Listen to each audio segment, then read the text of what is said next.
Maaga akong nagising kaninang umaga. Naligo ako ng maayos at nagbihis. Pumili ako ng isang bagay na simple. Nang matapos ay bumaba na ako. Nasa kwarto pa rin si Hunter, habang nakasara ang pinto at walang tao sa ibaba.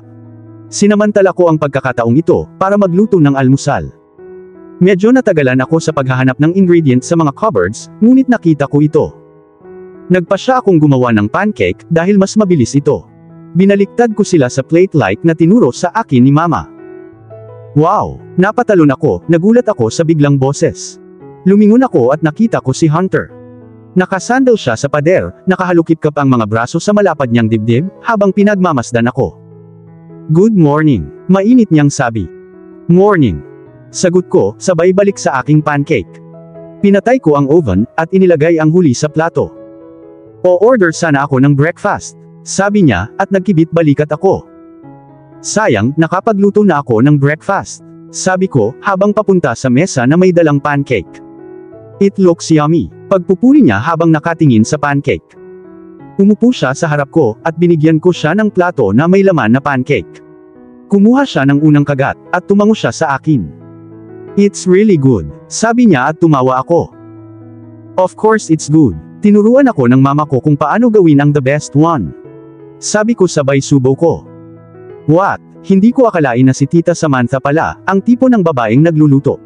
Naguguluhang sabi niya, at umiling ako ng hindi. Sorry but it's not her. I was talking about Mama Martha, one of our maid. Sabi ko at tumango naman siya. Oh, yung nandunong araw na lumipat ka dito. Sabi niya at tumango naman ako. Nagpatuloy kami sa pagkain. We need to head out now, let's go. Sabi niya habang naglalakad kami palabas. Nakarating na kami sa office niya at pumasok na kami. Lumakad si Hunter sa tabi ko, blanko ang mukha niya. Tumayo ang lahat para batiin siya, habang naglalakad kami, papunta sa opisina niya. Pagkapasok, bumuntong hininga siya, at umupo sa leather chair niya. May kumatok sa pinto at may pumasok na babae. Ngumiti ito ng malandi kay Hunter, at dinilaan ang labi. Iyu, malandi. Nandito si Mr. Tolentino, sir. Sabi niya, at tumango naman si Hunter. Papasukin mo siya. Blanko niyang sabi. Tumango siya at lumabas. Pagkasara ng pinto ay lumingon sa akin si Hunter. Halika dito, sabi niya, at napataas naman ako ng kilay. Bakit? Naguguluhang tanong ko. Basta, halika dito dali. Sabi niya, at napabuntong hininga ako. Naglakad ako palapit sa kanya, at tumabi sa kanya. Bakit mo? Napabuntong hininga ako nang hilahin niya ako sa kandungan niya. Pinulupot niya ang mga braso niya sa bewang ko, at hinila ako sa kanya. Alam ng lalaking darating ngayon na engaged na tayo, kaya kailangan nating kumilos. Bulong niya sa tenga ko, at tumango naman ako. Sorry if you're uncomfortable. Bulong niya, pero umiling ako ng hindi. It's okay. I will get used to it. Napaatras ako nang bumagsak ang mainit niyang hininga sa leeg ko. Hindi rin nakakatulong ang shirt na sinuot ko. Naramdaman kong nakapikit ang mga mata ko, nang sinimulan niyang halikan ang batok ko. Hunterman, you could have control yourself. Nanlaki ang mata ko, at may nakita akong dalawang lalaki sa kwarto. Naramdaman kong uminit ang pisngi ko, nang medyo lumayo ako kay Hunter. Shit, hindi ko napansin na bumukas ang pinto. Nakangiting nakatingin sa akin ang isa sa mga lalaki, at talagang hindi ako comfortable. Tumikhim si Hunter at tumango sa kanila. Yung nakangisi umupo sa harap ko, at yung isa naman umupo sa tabi niya. Well, if you wanted to have fun you could have told us to wait outside. I know what it is to hold it for too long. Nagwink yung isa kay Hunter na tumawa lang. This is Sophia, my fiancé, and babe, this is Jasper and Jaden. One of my biggest investor. Pinakilala kami ni Hunter, at tumango naman ako sa kanila. Wow! I didn't think of you like the commitment one, gulat na sabi ni Jaden na nakatingin sa aming dalawa. Siya naman ang nakangisi, at nasa harapan ko. Anyway gentlemen, back to business will you, sabi ni Hunter, at tumango naman sila. Ang natitirang bahagi ng meeting ay hinarangan ko, at tumingin sa ilang magazine na nasa drawer. And yeah, even I was shocked na makakita ng mga magazines dito. Ngunit lahat ng ito ay sa mga cars, perfume at suit. Naramdaman ko ang isang malambot na labi sa aking pisngi at lumingon ako, sinalubong ako ng parehong asol na mga mata. Okay ka lang ba babe, gusto mo bang umuwi? Tanong niya, pero umiling ako ng no. I'm fine, sabi ko at tumango naman siya. Nagpatuloy sila at hindi nagtagal ay natapos din. It was nice signing this deal with you, Anderson. I hope we get to make another one soon. Sabi ni Jasper, sabay lahad ng kamay. I hope so too, sabi ni Hunter na nakipagkamay.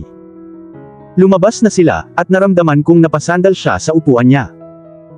Damn, nakakapagod yun, bulong niya, at tumawa ako. It was not that bad, sabi ko at tinaas niya ang isang kilay. Tama, kaya mo ay space out ang buong meeting. Sabi niya at nagkibit balikat ako. It was your meeting. I wasn't one supposed to follow it, sambit ko. Doesn't mean you. A Hunter, anak.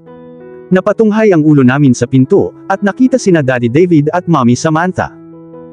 Tito David, profesional na kinikilala siya ni Hunter. I see the wedding is going well, sabi ni Mommy Samantha na nakatingin sa amin ni Hunter. Kahit papaano ay nakalimutan kong nasa kandungan niya pa rin pala ako. Tatayo na sana ako, pero humigpit ang kamay niya sa bewang ko, kaya napatigil ako. What do you want? Diretsyong tanong ni Hunter. Oh, nothing much. We just came to see whether you still wanted her or not. I mean mabilis kang nagdesisyon, sabi ni Daddy David na ikinababa ko ng tingin. And why would I do that? She is everything I need and I got it. No coming back, sabi ni Hunter sa monotone na boses. Malakas ang boses niya, kaya halos manginig ako. Oh, that's good. Well, another thing. Sophia, Stacy is going out for the weekend, kaya ang kids ay magstay sa inyong dalawa. Utos ni Mommy Samantha, at naramdaman ko ang pagkuyom ng kamay ni Hunter sa laylayan ng shirt ko. Bakit sa amin? Tanong ni Hunter. Parang siya lang ang kumausap sa kanila. Oh come on, you both will get experience on looking at them. Sabi ni Mommy Samantha, at naikuyom ni Hunter ang kanyang panga na hindi man lang masaya. Nakauwi na kami ngayon. Pagkatapos ng kakilakilabot na pagpupulong sa aking mga magulang, iminungkahi ni Hunter na umuwi na kami. Humiga ako sa kama ko, habang nakatingin sa kisame. Ano ang magagawa ko? I feel so bored ngayon. Magluluto na rin siguro ako ng hapunan. Tumayo na ako, at tinahak ang daan pababa. Buti na lang may grocery sa kusina, para ipagluto ko ngayong hapunan. Matapos hanapin ang lahat ng ingredients, nagpasya akong gumawa ng chicken and tomato skillet with garlic and capers. Ito ay isang recipe na itinuro sa akin ni Mama noong ako ay nasa kolehiyo pa. Ang mga ingredients na kailangan ay ground black pepper, olive oil, minced garlic, red onion, honey, tomatoes, salt and red wine vinegar. Nagsimula akong magluto kasunod ng recipe na itinuro sa akin ni Mama. It was smelling really good. Nang ito ay halos tapos na, tinadtad ko ang ilang fresh parsley at idinagdag ito sa itaas. It looked beautiful. Masanay na akong makita kang nagluluto. Napatalon ako sa gulat sa boses. Lumingon ako sa likod at nakita ko si Hunter na nakasandal sa pader, pinapanood ako. Since kailan ka nandito? Itinanong ko. Simula nung nilagay mo yung manok sa sauce. Tumawa siya, at ikinagulat ko. Damn, nandito siya all this time at hindi ko siya napansin. Mas nagamit mo ang kusina kaysa sa ginawa ko sa mga buwang ito, at isang araw ka lang dito. Sabi niya, sabay lakad sa tabi ko. Naiinip na ako kaya naisipan kong magluto, sabi ko at pinatay ang oven. Inimbitahan ako ng kaibigan ko sa kanyang bachelor party ngayong gabi, at kailangan kong pumunta. Sabi niya at tumango naman ako. Gusto mo bang sumama sa akin? I can tell his fiancé you are coming with me. Suggest niya, pero mabilis akong umiling ng no. I will be fine home, maybe I will meet her another day. Nagkibit balikat ako, at tumango naman siya. Okay well, I will come home late tonight. Don't wait for me at dumiretso ka na sa kama. Utos niya, at tumawa ako. No need to tell me what to do mister. Sabi ko at nilibot niya ang kanyang mga mata na nakangiti. Anyway are you going to serve me or should I go empty stomach sa party? Pabiro niyang sabi, at napataas naman ako ng kilay. Hindi ba sila magkakaroon ng pagkain doon? Tanong ko at nagkibit balikat siya. Ginagawa nilang ngunit iyon ay nangangahulugan na ang lahat ng pagkain na gagawin mo ay masasayang. And it smells freaking good. Sabi niya kaya napangiti ako.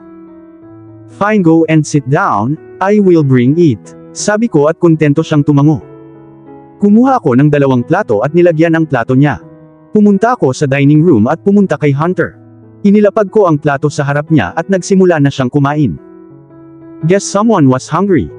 Umupo ako sa harap niya, at nagsimulang kumain. Wow, Ang sarap, katulad talaga ng pagkain ng mommy ko. Napahangang sabi niya. Salamat, sabi ko at kinindatan niya ako, bago bumalik sa pagkain. Siguradong iba ang lalaking ito. Naunang natapos si Hunter, at pumunta sa friend place niya para sa party. Naglinis muna ako at pinatay ang ilaw bago ako pumunta sa kwarto ko. Nagpalit ako ng tank top at short. Hihiga na sana ako sa kama pero naalala ko na may nakalimutan akong gawin. Kinuha ko ang phone ko, at umupo sa isang sofa na nasa kwarto. Dinayal ko ang numero ni mama at narinig kong nagring ito. Hello, halos nakakapagod na boses niyang sabi. Kumunot ang noo ko. Hey, mama, sagot ko. Oh my God dear, ikaw pala, sabi niya ngayon ng masaya. Napangiti ako. Oo mama, kamusta? Itinanong ko. Okay lang ako, medyo pagod lang. Napabuntong hininga niyang sabi. At kumusta naman si papa? Okay din siya. Namiss lang kita ng sobra. I missed you both too. At lumipat na ba kayo? Itinanong ko. Oo, ginawa namin. Lumipat kami sa bahay na ito at kailangang ayusin ang maraming bagay na dahilan din kung bakit talagang pagod kaming dalawa. Sabi niya at napabuntong hininga ako. Sana nandyan ako para tulungan kayong dalawa, sabi ko at tumawa siya. Ayos lang dear, ngunit bisitahin mo kami, gusto ka naming makita at makilala si Hunter. Sabi niya, at tumango naman ako kahit hindi niya ako nakikita. Syempre I will, maybe Monday I will ask Hunter to drop me at your place, sabi ko. O bakit hindi bukas? Tanong niya, at halata kong nakasimangot siya. Sinabi ni Mommy Samantha kay Tita Stacy na kami ni Hunter ang magbabantay sa mga anak niya tuwing weekend para nandito sila, at hindi ako makakapunta, paliwanag ko. Oh dear, sana maayos ang lahat kay Hunter. Tanong niya. Yeah, we decided to become friend otherwise it would be awkward between us, sabi ko na inaalala ang usapan namin. That's great. O tingnan mo kung sino ang dumating. Sabi niya. Martha, sino ang kausap? Tanong ni Papa sa background. Oh, ang iyong favorite daughter. Sabi ni Mama at napangiti ako. Ako lang ang kanilang daughter. What, seriously? Ibigay mo sa akin ang phone at gusto ko rin siyang makausap. Sabi ni Papa at natawa ako. Hello, Sofia, sinabi niya. Hello, Papa, sagot ko. So kumusta ka at kumusta ang mga bagay dyan? Wala ka namang problema sa pag-set down diba? Wala namang problema si Hunter. Nag-aalalang tanong niya. Roger, bigyan siya ng oras upang makapagsalita. Pinagalitan siya ni Mama sa likuran. Dad, I am fine and everything's fine. Hopefully, I will visit you on Monday. Great, hihintayin ka namin. Sofia, sweetie, tatawagan ka namin mamaya, okay? May tao sa pinto, sabi ni Mama at tumango naman ako. Okay Mama, bye. Bye. Sumagot sila bago ibinaba ang tawag. Now I can go and sleep. Ang sarap sa pakiramdam na kausap sila. Sana, mamit ko sila sa Monday. Humiga ako sa kama, at hinila ang kumot. At dito na po, nagtatapos ang part 4 ng ating kwento. Sabay-sabay po nating abangan ang susunod na kabanata. Maraming salamat po. God bless and stay safe.